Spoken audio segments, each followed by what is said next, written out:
I am ready to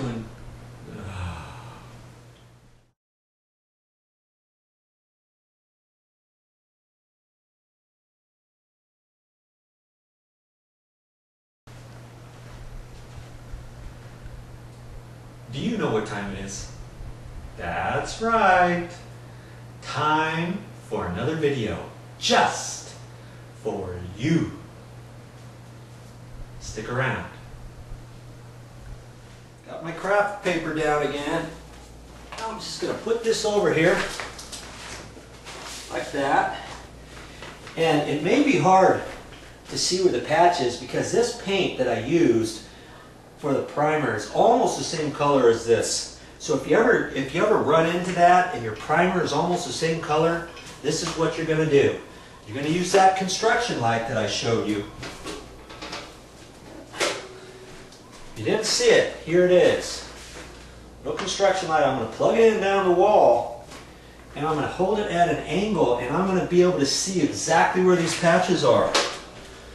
It's a really good tool to have. It only costs $10, $15.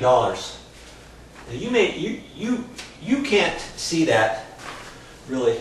If I'm standing here, I can see exactly where the patch is. So that's going to help me because I want to make sure I get a complete coverage on these patches. Just going to get a little bit on my roller.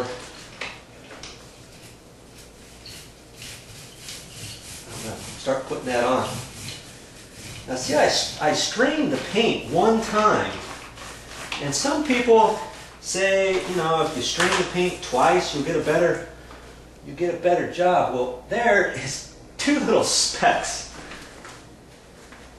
of stuff that was still in the paint from me straining the paint, and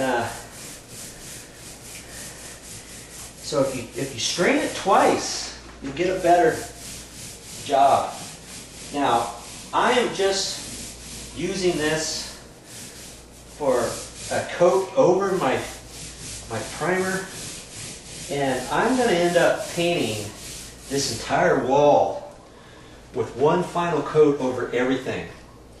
So I'm not going to be too concerned about taking the light switch cover plate off, the plug cover plate off, or the masking tape. I'm just going to get down there close to it because I'm going to end up painting this whole thing again. At that point, don't take the cover plate off. But if you were just painting this patch, then I would highly recommend you taking the cover plate off, putting masking tape over that, cutting in around there, cutting in around the baseboard and the surrounding areas and all that. But because I'm not concerned about that, I'm just doing this right now just to get one coat.